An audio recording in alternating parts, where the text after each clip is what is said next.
a company called Positive Productivity. Now, I know in our industry, productivity is pretty essential. So Kim's going to share her insights about productivity and also connect it to mental health and wellness. So welcome, Kim, to the Yachting International Radio Show. Thank you so much for having me. I feel so underdressed. Well, I got my party dress on because I'm going away this weekend, so I'm really excited. My husband's going to be like, why can't you wear clothes like that? Yeah, well, being, I think you're a solopreneur, aren't you? Do you have a team? I'm in between. Okay, I don't want to timestamp, but let's just go for it. I had to take some time off from my team when the world changed, but they're all on standby and they'll be back. So yeah, I'm a solopreneur at the moment, and that tests mental health. Let me tell you, we try to get into the habit of not doing everything ourselves, and then we find ourselves doing everything ourselves again. It's like, Yes. Holy moly, what the heck am I doing? Absolutely. And another thing about being a solopreneur, that we hang out mostly in our activewear. So that's hence why I thought, I'd go put a little bit of extra effort. Otherwise, I'll just be in my activewear, continuing with what I have to do for the rest of the day. So it's nice to dress up, and I think you look absolutely gorgeous. So yeah. Oh, thank you.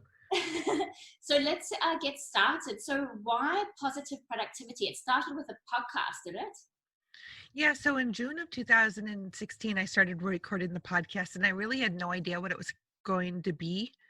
I simply started getting onto conversations with other entrepreneurs, talking to them about their businesses.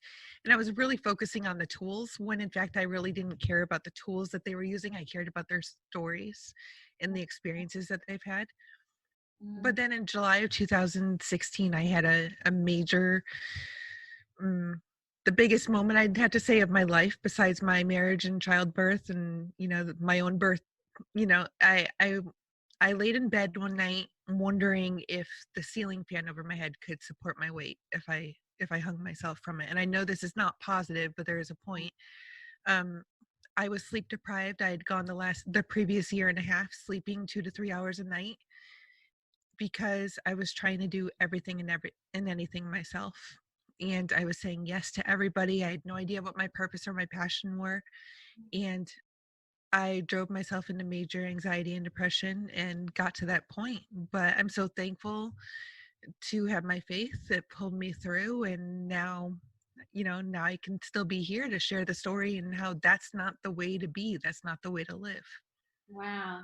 I've got goosebumps everywhere, my arms down to my toes. Thank you so much for sharing such a significant event in your life. So you said you were only getting a few hours sleep for a year and a half? Mm-hmm. Is that a result of having children, or what was contributing to that? Well, coincidentally, my twins were a year and a half old at that point, but my husband is amazing. He was the one. I would sleep right through them crying. He would get up, he would bottle them, he would put them back to sleep. So I cannot blame the kids at all, but I was the primary breadwinner. So I was saying yes to any client, any prospect who came my way, thinking, okay, I've got to take this, even if they're not my ideal client, even if it's not work I want to do, I have to say yes, or else we might not have food to eat, So I said yes to everything, everybody. I probably committed myself to 120 to 160 hours of work every week. I mean, if somebody said, can you get this to me tomorrow? I would say yes. Wow. And even if I already had 40 hours booked for tomorrow, I would say yes. And there were so many nights that I would be here at my desk with my eyes crossing, having to redo things like 4 and 5 times because I was just so tired. And when you get that tired, and I know from talking to you before that that's in the super yachting, you're working nonstop, you're exhausted. So I'm sure you understand a little bit what I'm talking about, but you have to take care of yourself, because sleep deprivation, the side effects of it are real. And I don't think a lot of people really understand the correlation between sleep deprivation and mental health. It's huge. Mm-hmm. And you know what? I actually woke up this morning thinking the most important thing for my business is my sleep. Because this week I've been waking up at 4:20 every single morning. And I'm like, what is going on? and we just simply can't function without the sleep. We can't produce the quality of work that we want to produce. And so it's about recognizing what is triggering, say, for example, insomnia or the anxiety or the depression, and really addressing it as soon as possible, than letting it unravel, because it is Mm-hmm. impact all areas of your life, your relationships, your business, your work, your career, family life, everything. So Right. what I'm hearing from you, it is so important to set healthy boundaries and perhaps also recognize where your values and priorities lie. Exactly. I had to get really clear on who my ideal client is, not not just the industry and where they're at, but even their attitude. Because for me, I can't work with people who are in scarcity mindset. I can't work with micromanagers. And unfortunately, sometimes you just don't know that. But when you do realize that somebody is wrong for you, you have to be able to say no. And I can't believe I'm admitting, but it took me 40 years to start saying no to people. Mm, 40 years. that's interesting. So what do you think that's connected to? What is the correlation? Is it Um, your upbringing, lived experiences? Were your parents, always saying yes to things? What do you think it is? um, well, I was taught not to burn bridges, and I think I correlated saying no to burning bridges, when in fact you can build stronger bridges Mm, by saying no. Because when you say no to 90% of things and you say yes to only the 10% or less that actually are good for you, then you can do them so much better. And it took me 40 years to figure that out. If I can do one thing good or awesomely instead of 10 things really poorly, mm, then I can build my business a lot easier. I can charge more even, because I'm doing so much better work and people are respecting and they're passing on referrals, and wait lists are not a bad thing, yeah. and even this is embarrassing to admit, but just a year ago, and remember I had the sleep deprivation, anxiety and depression 4 years ago, but just a year ago I was still going through. I'm 41 now, and I said it took me 40 years to say no. Yeah. Just last year, I signed up to be a Girl Scout troop leader from one of my daughters because I was so busy in my business that I wanted to make sure I could control what night of the week the the troop meetings were, which is the most ridiculous thing. I'm already overbooked, busy, so Yeah. I sign up for something else just because I want to say in what night of the week the meetings are. Wow. So And how, that's what happens when you're overbooked and over busy and just yeah, stressed out. because you want to regain that sense of control, right? Hmm. Yeah. But God, what I did was I ended up giving up more control because yeah, now there's something else that's controlling my weekly count or my another weeknight. absolutely. So going back to that point where your mental health was seriously suffering and you were thinking of ending your life, what was the build up? You mentioned the sleep, so we've gone through that. Was there anything else going on? Because I was saying yes to everybody, I was not doing my best job performance that I could. So there was a lot of depression and anxiety that came from that alone, because I love to do great work. And I was letting not only my clients down but myself. Mm, So there was that guilt. I was letting my kids down because I barely saw them. I mean, they saw more of the back of my head. I have no idea. I have 5-year-old twins. I have no idea what their first words were. I don't know when they walked for the first time. I don't know when they sat up for the first time on their own, because I missed it all because I was so over, busy being busy. Yeah. yeah. Gosh, incredible. So the limiting belief that you had about, I have to say yes because then I will burn bridges if I don't. How did Hmm. you overcome that belief? I said yes to a few people that I shouldn't have, and it bit me in the butt big time. And I started to taste my own medicine. I realized if I had said no, I could have prevented this. And there were a few separate occasions. And then I realized I need to make a change. Mm, Last, about a year ago, my husband and I were about to get divorced. Like we were talking about divorce. He's my best friend. He's my soulmate, but he was tired of it Mm. and he wasn't seeing me. I was, we had enough was enough. One of the clients that I had overcommitted to lied, and we nearly lost our house because of my overcommitment to the client. I was basically having an affair with my business. Oh gosh, I can totally relate to that. Mm-hmm. And I know So, that there are a lot of entrepreneurs watching, yeah. well, they will watch this interview or listen to it on the radio. So it's not only super yacht crew who are burnt out and who find it difficult to set healthy boundaries and say no. A lot of them stay, because we call it the golden handcuffs in our industry. So you get paid to work extremely hard. Mm-hmm. So yeah, as going back to what I said, like I can relate to your story, and it's almost like an obsession as well from an entrepreneur's perspective, because Right. it's like giving birth to a baby, having a business, and we're Mm-hmm. so attached to it. Our sense of identity, my sense of purpose is enmeshed in that as well. So yeah, that is so interesting. I sacrificed a lot with my family to help a client build their business. And I'm going to try to keep this gender neutral as to not point fingers. And there was a point where something did not go right. And it was said that I didn't do the work I did. However, there was an event that came up and I was at the event, and this client presented the work that I did on his sales pitch. I just said his, I didn't mean to do that, but oh well. Um, it was the work that was said that I didn't do and I had to pay back for, and that's how we nearly lost our house. But they're up there doing their pitch to sell the product again, and there's the work that was said I hadn't done. And I'm like, okay, this is not cool. I can't work with people who don't have integrity. Mm. And then just a few weeks later, I mean, I had to leave town again, and while it was for my first speaking, like my first big speaking gig ever. And my husband's like, I've had enough. Like I'm sitting in the hotel room at the event and he's like, I think we need to talk about a divorce. And I was like, oh, I have to make a change.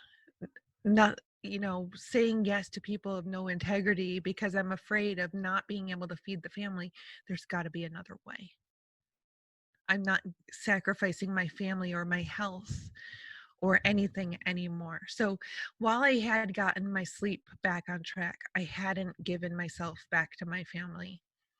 And, there has to, I don't believe there is such thing as work-life balance. You're either focusing on one or the other. If Mhm. you're trying to focus on both, you're multitasking, and Yeah. that's just bad. Okay. So, but I was at that point, I was either sleeping or working, and I needed to find a place where there's business, there's family, and there's me time, not just sleeping. Yeah. So that was the defining moment for you when you felt like you've Mm-hmm. been taken complete advantage of, Oh and yeah. and your family been thrown under the bus as Yep. a result of this person. Yep.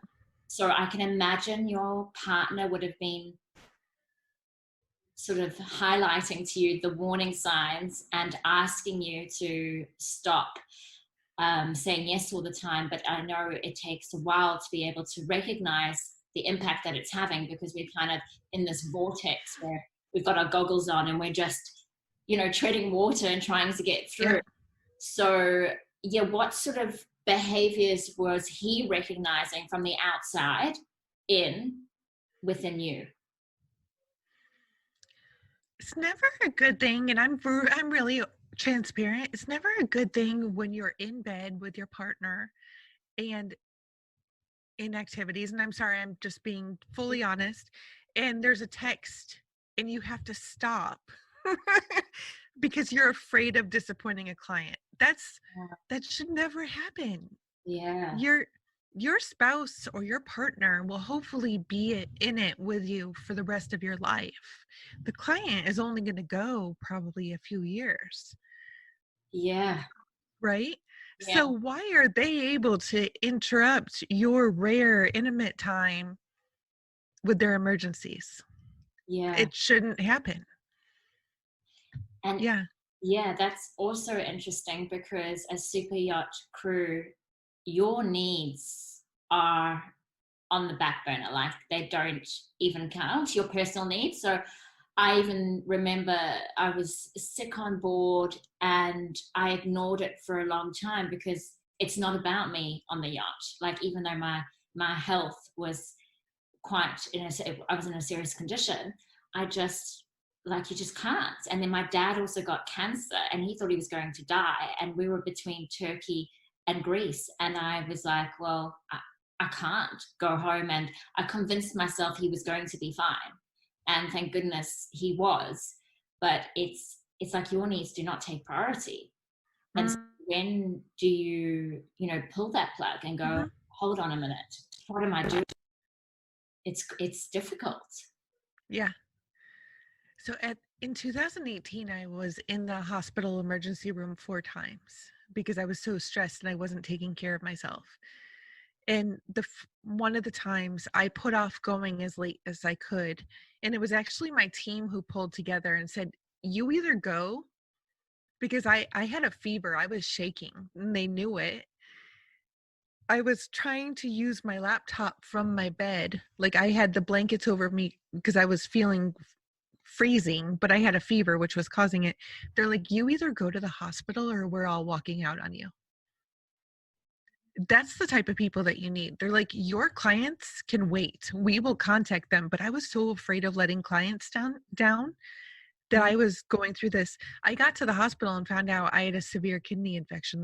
They said, "It's good you came today because you were almost septic." sure. So What caused the kidney infection? stress. I've realized that it's stress related. When I can control my stress, when I keep my stress levels down, when I'm taking care of myself, when I'm sleeping, I rarely get sick. I might get colds, but I have 5 kids, right? That happens. Yeah. But I haven't gotten sick this year. Of course, this has been a strange year, but I haven't gotten sick this year. Yeah. And in 2019, I didn't get sick. So, Yeah.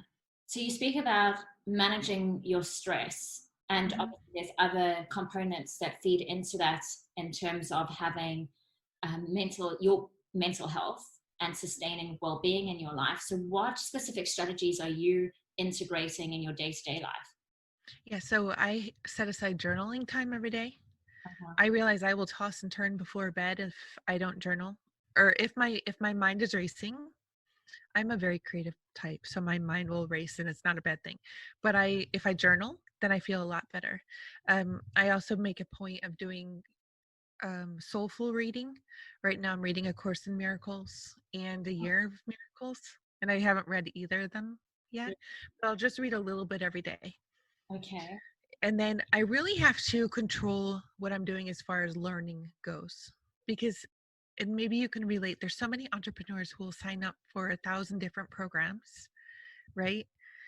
And they barely get into one, but now they have all this debt because they've purchased all these programs thinking it's going to be the next golden ticket, but they don't ever implement. So I'm being really mindful about not signing up for anything else, reducing how much I'm unsubscribing left and right because I don't need all the extra clutter.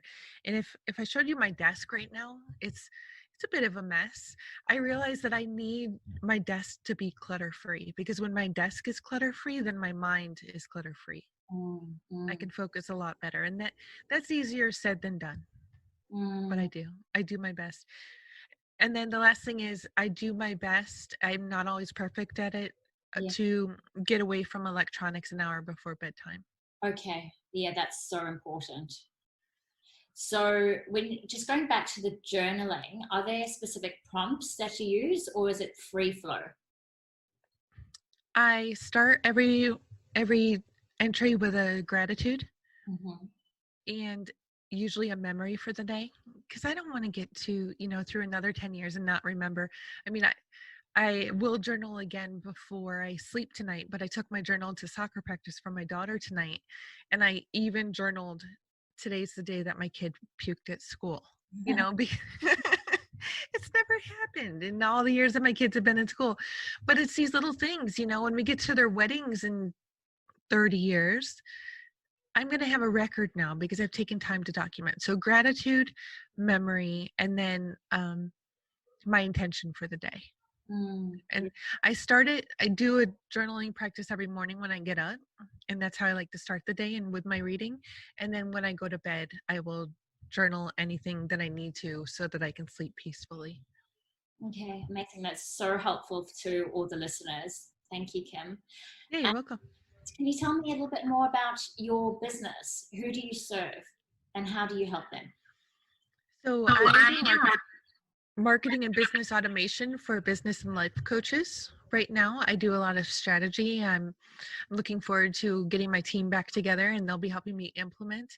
But then on the flip side, systems and strategies set up so they can get away from their businesses and back into bed or back to the people and activities that they love. Incredible. And then talking about the people that they love in terms of your family, how are you making time for them in your business? I am doing my best to have a 5 p.m. cutoff every day. It's challenging some days, but I've made it to every single soccer game of my son's this year, which last year I only made it to one. So that's a win of mine. Yeah. So I'm really working to be as involved as possible this year. I'm working to be at the dinner table every night. And there were years that I was never at the dinner table. So, just making sure that I'm there. Yeah. And are they noticing? Oh, yeah. Yeah. Oh, yeah. And the quality of the relationships with your children and husband, obviously, as well, that would be dramatically different. Oh, dramatically. Yeah, my husband and I are back to where we were 10 years ago. So he loves having his wife back. And I just want to make it perfectly clear, like, there was no infidelity. It was just me being more with my business than with him. So he has his wife back. Yeah, beautiful. And I'm so happy that you were able to make that transformation, and you're making a huge impact in the lives of others. And thank you so much for sharing your story, because so many of us can relate to it. And it's even, I think it's there in the back of our minds for so many, but when you hear it out loud, you're like, oh my gosh. And just hearing your journey where you ended up, people might be very close to that stage, but this is an opportunity to really take accountability and reflect and make a better choice. Absolutely. I just want to add one more thing, if I can. After that night when I didn't kill myself, like, I hadn't even talked to my husband about how I was feeling because I didn't want him to feel guilty. I didn't want him to think it was his fault. Yeah. But I opened up to a friend the next day, and she ended up pointing me in a direction of so many resources that helped me. And I don't want anybody who might be going through what I was going through to feel like they can't talk to anybody. If you don't have anybody to talk to, then in my opinion, you're not hanging out with the right people. You have to build the network of people who can support you when you're going through mental health issues. Yes, 100%. And that's one of the most important, is having a positive support network and people that get you. And I know for some, it's really, even though they're great friends, for some friends you can talk to about these things, but some friends you can't, and that's okay. Not everyone can be there for you in very unique and special ways. And I know what people struggle with the most when they disclose is they might get feedback from their friends like, don't worry, you'll get over it, or just go for a run, go listen to some music, you'll be fine. And that's not helpful. It's Right. just sitting there in silence is more powerful than anything. It's just being right there and listening. Right. And you don't need to say anything. And you don't need to judge if you're going to be that friend. Just lending an ear is sometimes the biggest gift. That's it. Yeah. Yeah. Well, what a lovely way to close off. But before we do, Kim, how do people contact you? How can they reach out? Yeah, everything, all the best contact ways can be found on my website, which is at thekimsutton.com. Okay, brilliant. Well, thank you again, Kim. It's been such a pleasure. Thank you for